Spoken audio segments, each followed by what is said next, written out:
오늘도 예배 나온 모든 청년 여러분들 환영합니다. 인사합시다. 샬롬.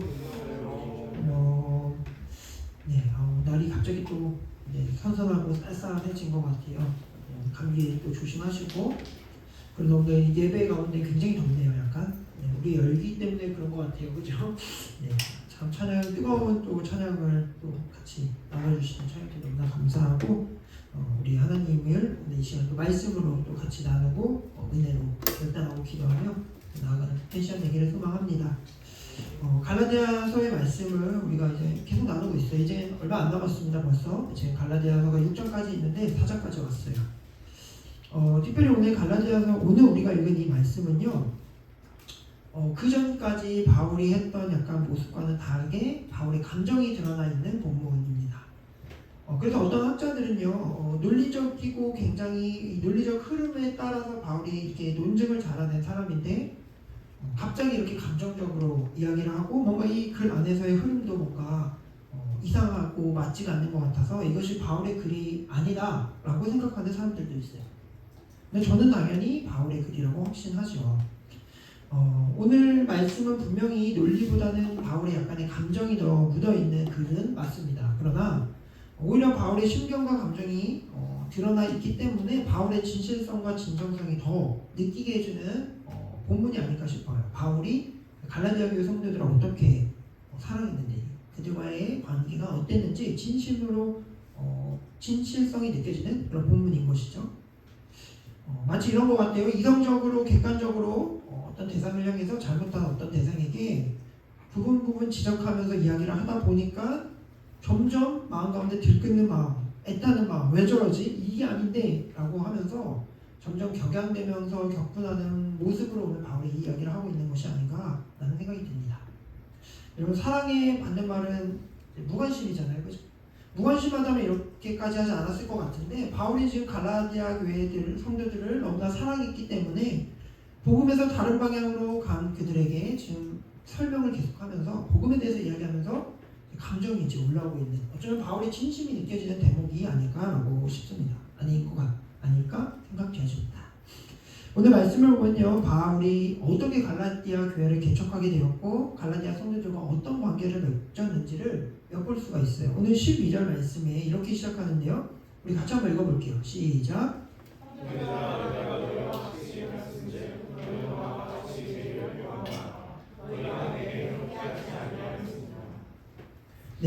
바울이 이제 회상하는 그 시절만 하더라도 갈라디아 교회와 바울은 함께 복음을 나누고 교회를 아름답게 세워가는 아주 행복한 관계, 친밀한 관계였던 것 같아요. 바울이 오늘 12절에서 뭐라고 말하냐면요, 내가 너희와 같이 되었다, 내가 너희와 같아졌다, 이렇게 얘기합니다. 그러니까 바울이 복음을 전하기 위해서 너희 갈라디아 사람들과 내가 똑같이 되었다, 이렇게 이야기하는 거예요. 그러니까 말로만 복음을 전한 것이 아니라 자신의 삶의 자리에서 내려와서 이방인이었던 그들과 동일한 삶을 살았다, 이렇게 이야기하는 것이죠. 여러분, 바울이 누굽니까? 유대인 중에 유대인이고 바리새인 중에 바리새인이죠. 율법을 지키는 습관과 종교적인 어떤 그런 행위들, 익숙함에 아주 몸에 배어있는 사람이었을 것입니다. 물론 예수님의 은혜로 이것들이 구원과 상관없다는 것을 알았겠지만 그의 삶에서 어떤 그런 전통과 어떤 그러한 율법적인 모든 것들, 유대인으로서 바리새인으로서 그동안 삶에서 배웠던 것들이 몸에 남아있었을 거예요. 생각과 가슴과 여러 가지.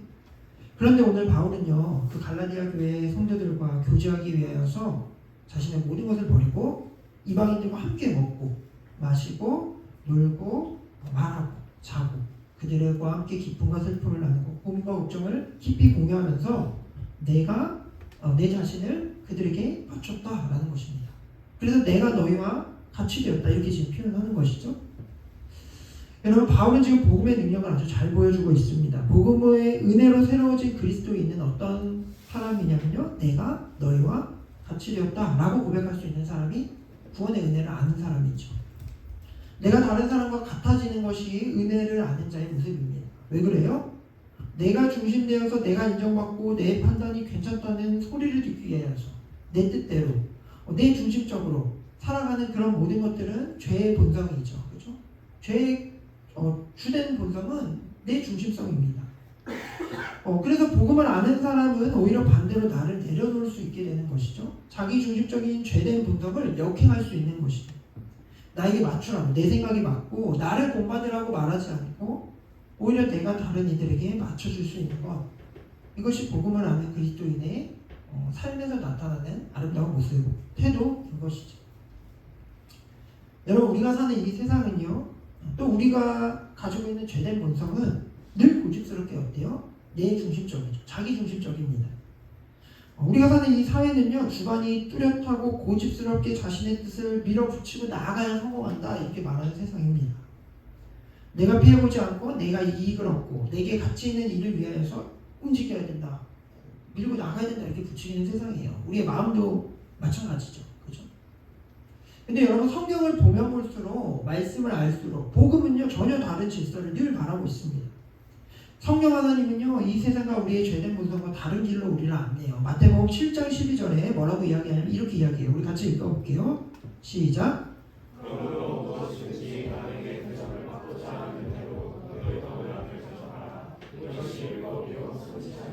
아멘. 뭐라고 말합니까? 다른 사람이 나에게 해주기를 바라는 그대로, 내가 저 사람한테 받고 싶은, 대접받고 싶은 그대로 내가 먼저 해라. 성경이 이렇게 말합니다. 대접받고자 하는 대로 남을 대접하라는 것이죠. 이것이 복음의 은혜를 아는 자의 모습입니다. 여러분, 유대사에서 탁월한 학자였고 실력 있는 설교자였던, 교사로 인정받았던 그 바울이 갈라디아 성도들에게 인정받고 대접받고자 했던 것이 아니라 오히려 그들의 삶의 자리로 들어가서 오직 복음과 그 영혼이 잘됨을 위하여서 자신을 기꺼이 내려놓고 그들의 수준에 맞춰서 그들의 눈높이로 그들의 삶의 자리까지 내려간 것이죠. 바울은요, 그 이후에 나를 본받아라 라고 이야기할 때 다른 사람의 대단함, 나의 대단함, 복음을 위해서 기꺼이 내가 했던 행위, 이것을 본받으라고 하는 것이 아니라 내가 나 자신을 기꺼이 내려놓고 그들을 사랑함으로 참아주고 그들의 영혼을 위하여 기다려줬던 나의 일을 본받아라, 이렇게 갈라디아 성도들에게 이야기하고 있습니다. 사랑하는 청년 예배자 여러분들도 누군가에게 나를 본받아라 라고 말할 수 있게 되기를 간절히 소망합니다. 내 실력, 나의 경험, 나의 신앙의 연수, 내 판단, 내가 살아봤더니, 내가 신앙생활 오래 해봤더니, 내가 나이가 더 있으니까 나의 지식을 본받아라, 이렇게 말하는 것이 아니라 복음의 은혜에 합당하게 내 중심적인 것들을 내려놓고 저 영혼이 부족하고 너무나 어리고 연약하지만 저 영혼을 사랑하는 마음으로 저 영혼이 잘됨을 위하여서 잠시 나를 내려놓고 내 생각을 잠시 접고 내 성격을 참고 그 영혼을 기다려주며 그와 같이 되기를 원하는 것. 마치 예수님이 인간의 몸으로 내려오셔서 인간의 수준까지 내려오셔서 우리를 사랑하시고 섬기셨던 그 모습처럼 예수님을 닮음으로 내가 너와 같이 됐다, 이런 나를 본받아라 라고 말할 수 있는 우리 모두가 되기를 간절히 소망합니다. 아멘. 아멘. 여기까지가 바울이 지금 이야기한 내용이에요. 그런데 여러분, 바울이 이들을 위해서 이렇게 헌신했으니까 감정이 올라올 수밖에 없겠죠. 바울이 그들을 얼마나 사랑했는지 알 수 있겠죠. 그런데 여러분, 놀라운 거는요, 이 갈라디아 성도들 역시도 바울을 그만큼이나 바울이 사랑했던 것만큼 그들도 바울을 사랑하고 아꼈던 자들이었다라는 것입니다. 오늘 말씀이 그것을 말해줘요. 오늘 말씀 13절 14절 말씀 우리 같이 한번 읽어보겠습니다. 시작. 내가 처음에 육체의 약함을 알며 너희에게 복음을 전한 것을 너희가 아는다. 너희를 시험하는 것이 내 육체에 있으되 이것을 너희가 없이는 수하느냐고 거짓하느냐고 오직 나를 하나님의 천사와 같이 너희 그리스도 예수와 같이 영접하였다. 아멘. 여러분, 바울이요 갈라디아 지역에 갈라디아 성도들에게 복음을 전했을 때요, 바울에게는 뭔가 질병이 있었던 것 같아요. 육체의 약함이 있었던 것이죠. 정확하게 그 질병이 어떤 질병이었는지는 정확히 성경에 기록되어 있지 않기 때문에 알 수가 없습니다. 그래서 학자들마다 견해가 굉장히 많아요. 어떤 사람들은 바울이 갈라디아 지역을 선교하면서 모기에 물려서 말라리아에 걸렸을 것이다, 이렇게 생각하는 학자들도 있고요. 또 어떤 사람들은 오늘 본문에서 갈라디아 성도들이 바울을 너무나 사랑해서 자신들의 눈이라도 빼줬을 것이다 라고 말하는 것을 보면 바울의 안질이 있었을 것이다, 그래서 그것 때문에 보기에 굉장히 흉했을 것이다. 이렇게 추측하는 학자들도 있습니다. 또 어떤 학자들은 뇌전증이라고 하죠. 뇌에 갑자기 전류가 흐르면서 문제가 생기는, 경련이 일어나고 쓰러지는 이런 질병에 바울이 걸렸을 것이다. 이렇게 추측하는 학자도 있습니다. 여러분 어떤 병인지 정확하게는 모르겠어요. 그러나 분명한 것은 바울이 지금 복음을 전하러 갔을 때 육체의 가시, 질병이 선교와 복음에 장애가 될 정도로 힘들고 또 보기에 뭔가 불편해 보여서 좀 꺼려지고 좋아 보이지 않고, 그러니까 일반적으로 되게 호감이 가는 인상이 아니고 조금 약간 좀 불편하다 이런 느낌을 줄 수 있는 어떤 외적인 가시가 있었다는 거예요. 충분히 무시하고 거절하고 업신여길 만한 아픔이 있었다라는 것이죠.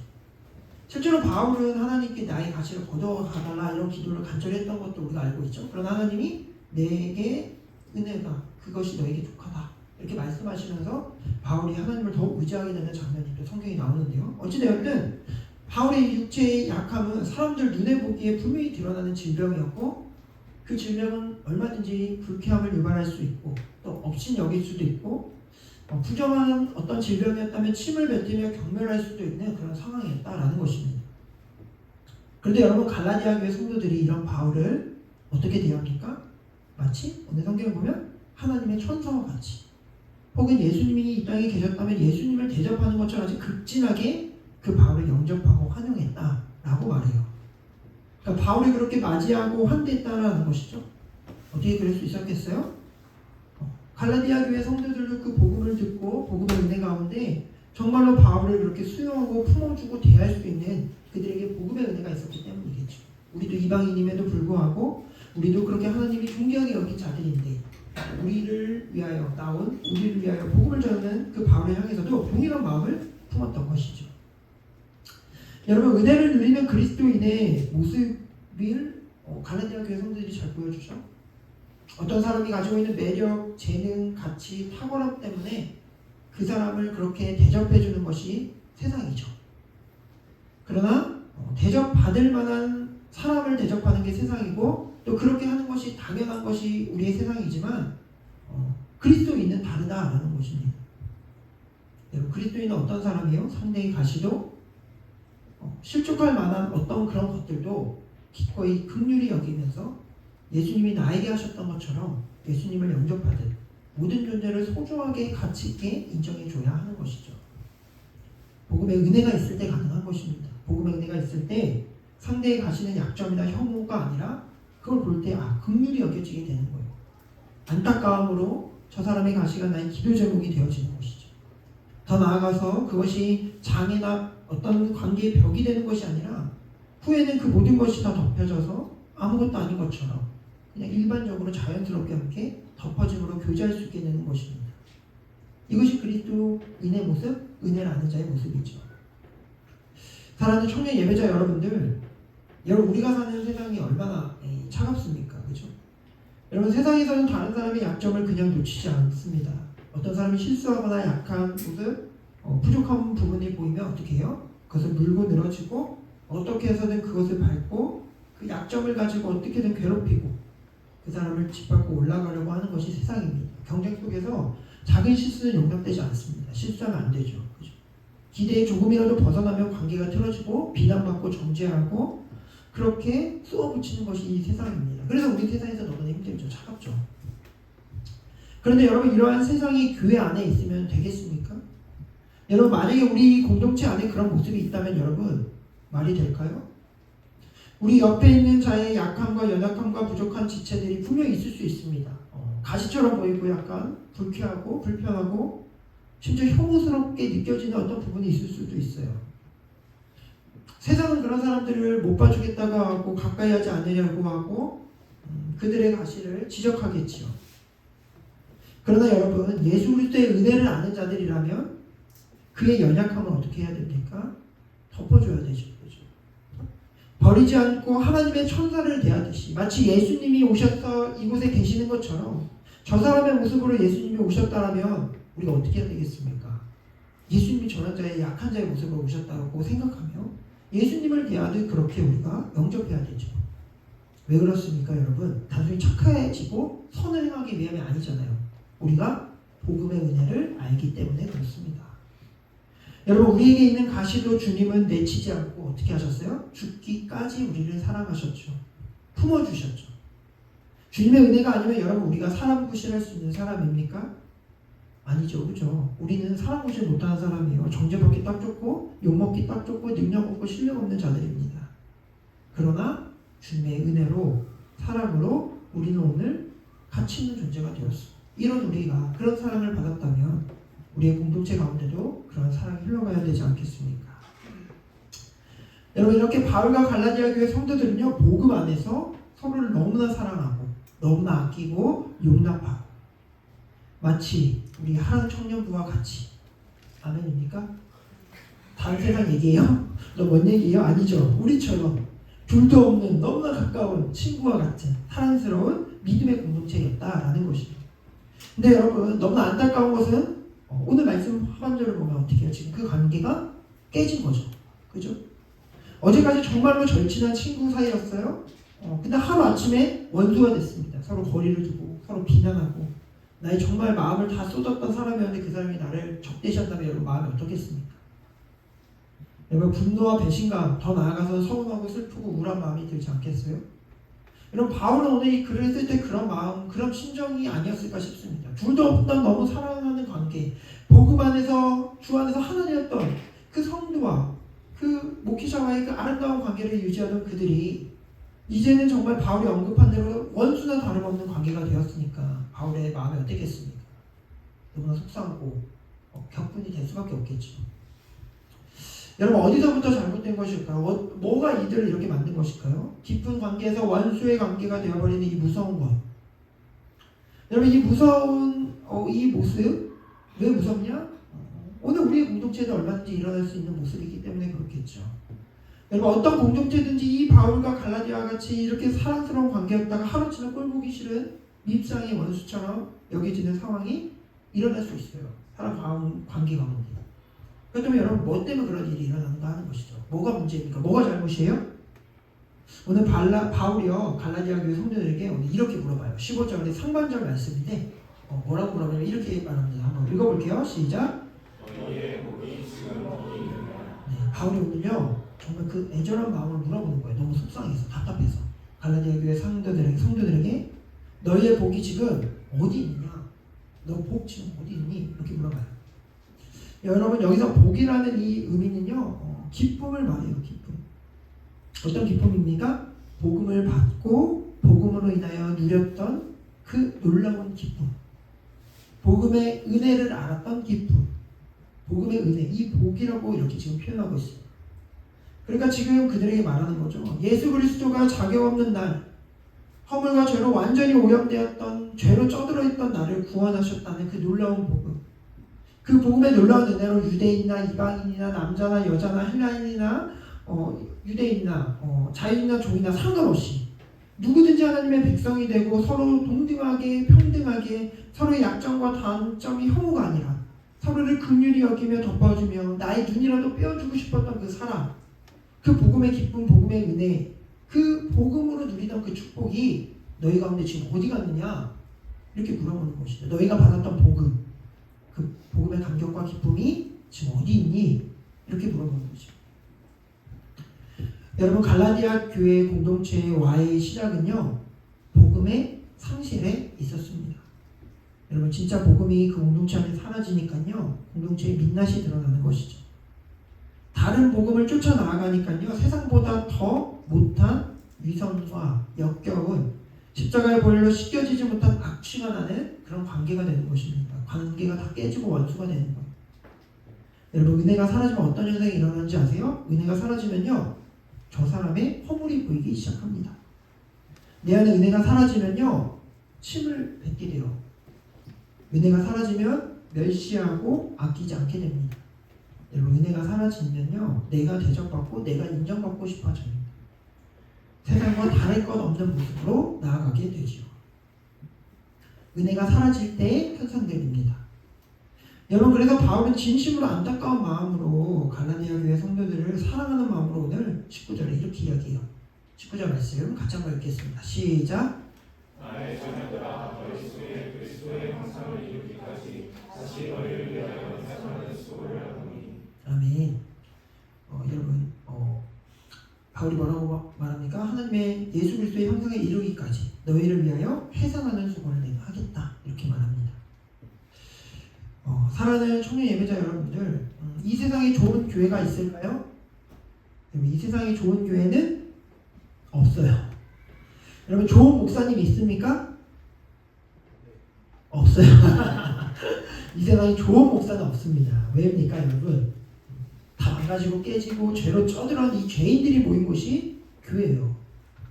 여러분 목사인 저도 말씀을 가르치고 전하지만 여러분 저도 죄인들 중에 아주 쩔어있는 사람 중에 한 사람에 불과합니다. 여러분 우리가 그럴듯하게 다 있지만 우리는 실제로 너무나 더러운 죄인들이에요. 여러분 그 일본 영화 중에 이런 되게 옛날 영화인데요. 그 사또라레라는 영화 보신 적이 모르시죠? 아무 다 보는 것 같아요. 그 내용이 어떤 내용이냐면요. 간략하게 말하면 그 일본의 그 사또라레라는 어떤 진짜 뛰어난 사람들이 태어나요. 그냥 선천적으로 아주 모든 영역에서 지능도 뛰어나고 모든 게 뛰어나요. 그래서 일본의 굉장히 상위층의 놀라운 일들, 과학자, 사회에 굉장히 큰 기여를 하는 사람들인데 그 사람들의 놀라운 특징은 그들의 생각이 금방 몇십 미터 있는 사람들이 들린다는 거예요. 그래가지고 그 나라에서 철저하게 교육시킨다. 어렸을 때부터 사또라이가 태어나면 모른 척 해야 된다. 막 그 영화 보면 너무 웃겨요. 막 그 사람이 막 생각하는 게 다 들리잖아요. 누가 아는 척하면 주위에 있던 경찰들이 끌고 가요. 막 몰래 막 끌고 가고 막 이래요. 모른 척하는 거예요. 그 나라를 위해서 그렇게 해야 된다는 거예요. 그래서 그 사람이 이제 생각하는 게 다 들리니까 그런 에피소드들로 되어 있는 영화인데 한번 보세요. 재밌습니다. 근데 그 이후로부터 제가 사또라의 그 영화가 너무 충격적이었나 봐요. 제가 늘 내 생각이 들리면 어떡하지? 약간 이런 착각 속에 삽니다. 여러분 제 생각 혹시 들리면 아는 척 제발 해주세요. 너무 두려워요. 가끔 막 나쁜 생각 정신 차려 누가 들으면 어떻게 말이야 이런 느낌이 있거든요. 여러분 우리의 만약에 생각, 나 혼자 있을 때의 생각, 내가 누군가와 만나고 있을 때 우리의 생각이 다 들린다고 생각해 보세요. 여러분 얼마나 끔찍합니까? 그죠? 우리의 죄성이 다 드러나잖아요. 얼마나 음란하고 얼마나 죄악되고 얼마나 정말 소름 끼치게 이기적이고 죄된 인생인지 우리 한 사람 한 사람은 정말 그 기대 이하의 사람들일 것을 우리는 다 인정할 거예요. 죄인이기 때문에. 여러분 그런 사람들이 모인 곳이 어디예요? 교회죠. 그런 사람이 저입니다. 우리 모두가 다 똑같습니다. 여러분 좋은 교회, 좋은 목사, 좋은 사람 없어요. 근데 여러분 그럼에도 불구하고 이 교회가 소망입니다. 그리고 그리스도인들의 공동체는 그럼에도 소망이에요. 왜 그렇습니까? 이 안에 복음이 있기 때문에 그렇습니다. 예수 그리스도의 은혜를 알고 그 은혜가 우리의 삶에 우리의 관계 속에 흐르고 있기 때문에 소망이 있는 거예요. 여러분 그 소망은요 그냥 이루어지는 것이 아닙니다. 수고로 완성되어져 가는 거예요. 대가를 지불하고 수고해서 완성하는 것입니다. 예수님이 모범을 보여주셨잖아요.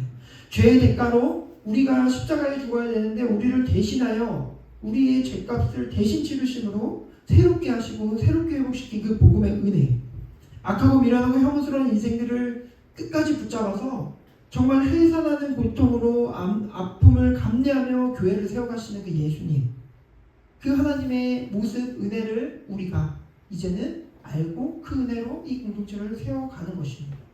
그래서 복음이 있고 예수님의 그 놀라운 은혜를 아는 교회가 소망이 있는 것입니다. 다른 것에 소망이 있는 것이 아닙니다. 복음이 있을 때 소망이 있습니다.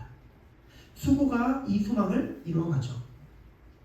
여러분 해산의 고통과 수고를 발휘한다 이렇게 이야기합니다. 여러분 이전까지는 해산의 수고 별로 와닿지가 않았습니다.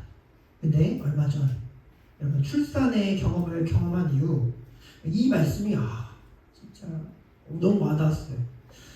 이제 말씀 마무리하는데요. 저희 아내는 이제 가족분만실에서 출산을 했는데 저는 뭐 출산 이런 거 처음이잖아요. 경험도 없고 아무 지식도 없었어요. 그래서 이제 진통이 와서 병원에 갔어요. 병원에 갔더니 조그만 방에 침대가 하나 있고 옆에 이제 보조 의자가 있고 저는 거기 앉아 있으래요. 그 침대에 아내한테 누워 있고 이제 진통이 이제 오면은 말해주세요, 불러주세요 이렇게 하고 둘이서 뭐 얘기도 하고 막 이렇게 하고 있어요. 점점 이제 진통이 오죠. 근데 저 생각에는 이제 시간이 조금 지나면 아이가 나오는구나 이렇게만 생각했어요. 그리고 또 아내가 그 진통하고 또 어느 정도 이제 임박하면 어디로 가는 줄 알았어요. 어디 가서 이제 아이를 받아오고 아버님 오세요 하면 제가 가서 끊는 줄 알았거든요. 근데 그게 아니었어요. 그 자리에서 출산하는 모든 걸 제가 보고 있는 거였어요.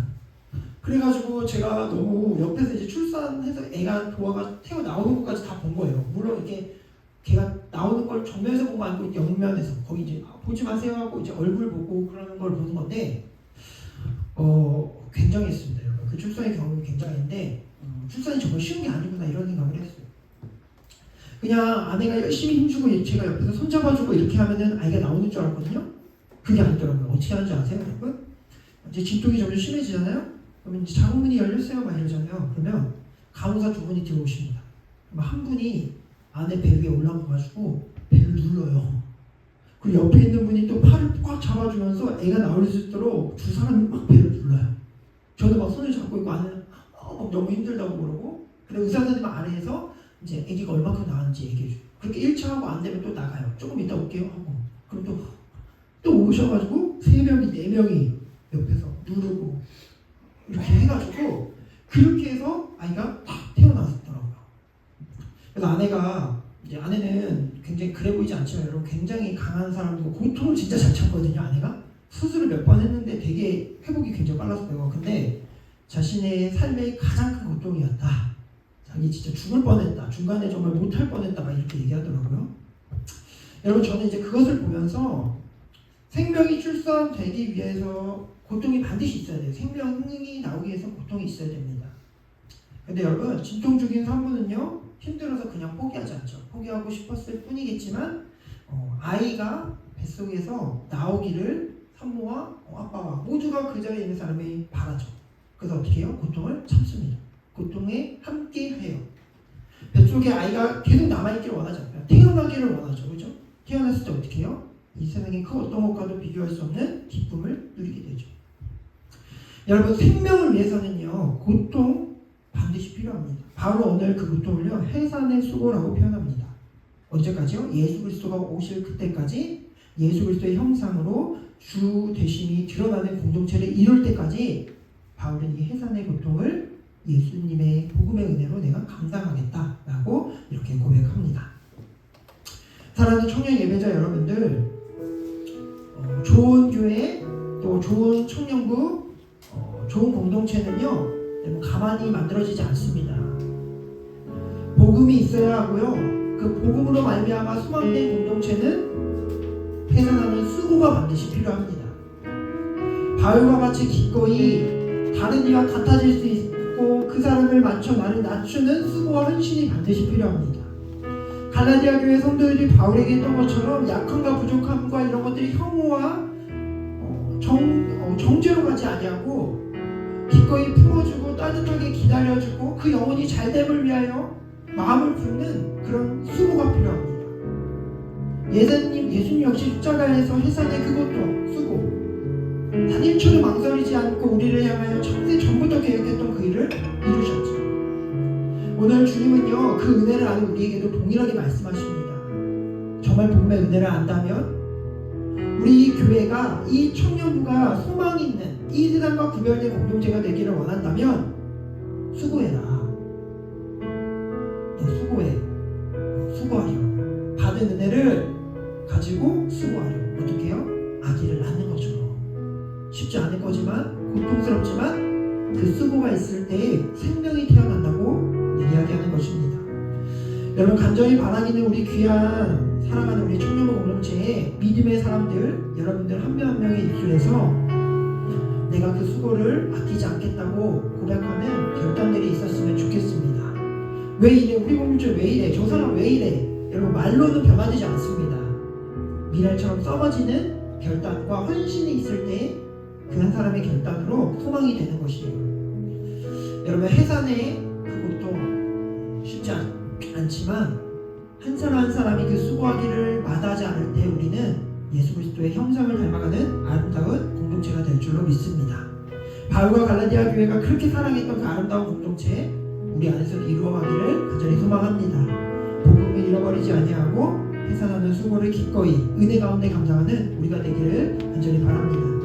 우리 이 시간 이 말씀을 기억하면서 오늘 특별히 공동체를 위해서 기도할 텐데요. 먼저 찬양을 함께 올려드릴 텐데 교회라는 찬양입니다. 잘 모르시는 분들도 계실 것 같아요. 가사를 기억하면서 오늘 주신 말씀을 기억하며 내가 받은 이 은혜로 이런 교회 되기를 소망합니다. 이런 우리 공동체 되기를 소망합니다. 이런 마음으로 같이 고백하면서 나가도록 하겠습니다.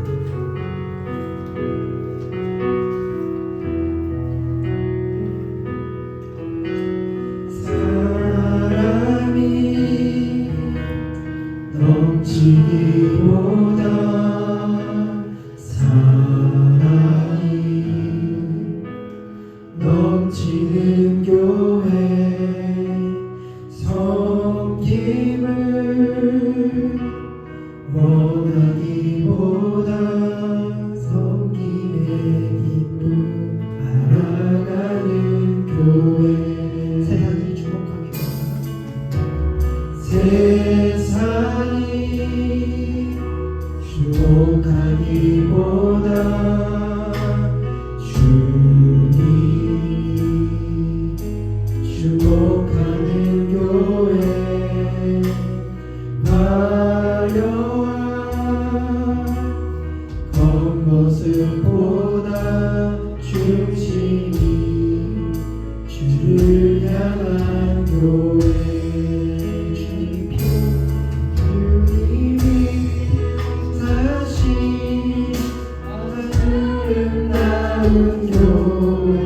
서로 사랑으로 하나 되는 교회 주님이 머리 되신 거룩한 교회 우리 함께 만들어 가요.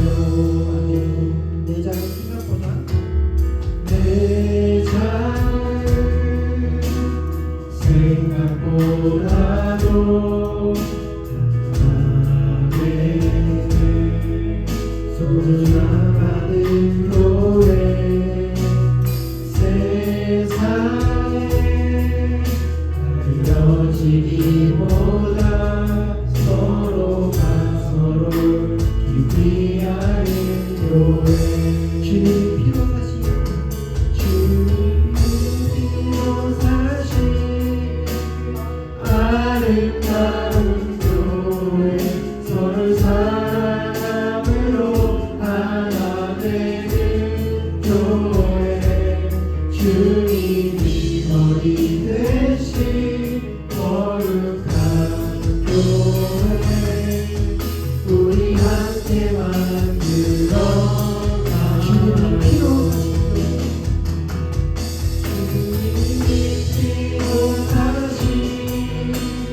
아름다운 교회 서로 사랑으로 하나 되는 교회 주님이 머리 되신 거룩한 교회 우리 함께 만들어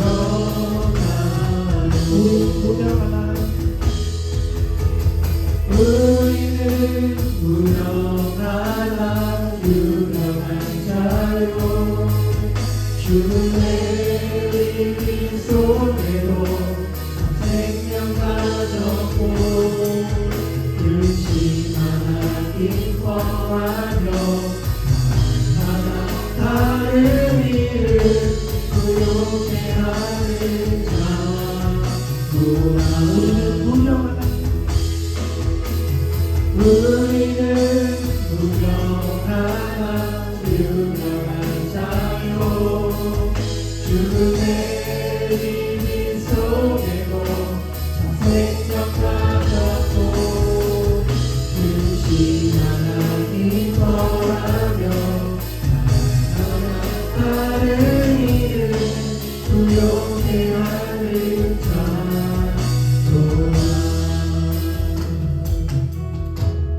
우리 시간 같이 기도하며 나아가겠습니다. 사랑하는 우리 귀한 청년 예배자 여러분들, 여러분 이 교회는 하나님의 소망입니다.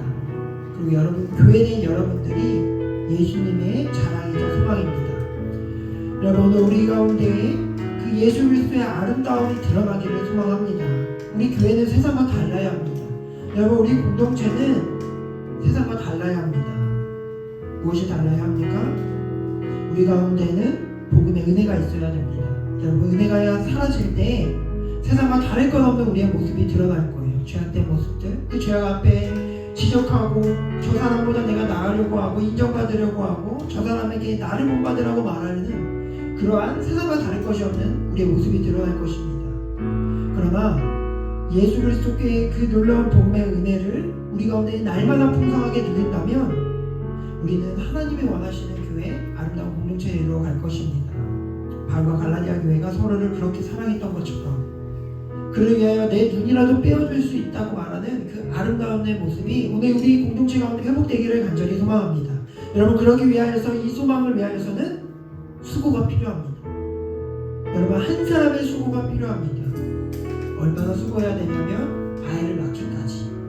한 생명을 위하여서 산모가 힘을 주고 남편이 손을 잡고 간호사들이 배를 누르고 의사가 그 아래서 아이를 받고 이렇게 많은 이들이 한 생명을 위하여 헌신하는 것처럼 우리 가운데 헌신자들이 일어날 때 수고하기를 아끼지 않고 나의 은사와 나의 마음을 가지고 이 공동체를 사랑하고자 하는 이들이 일어날 때 우리 가운데 생명이 일어날 줄로 믿습니다.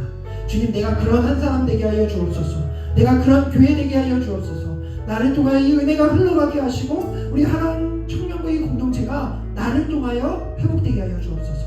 이 시간 이러한 마음으로 하나님 이런 교회 되게 하여 주옵소서. 하나님 나를 사용하여 주옵소서. 우리 지금 기도하며 나갑시다. 같이 기도하겠습니다. 할렐루야. 사랑하는 하나님,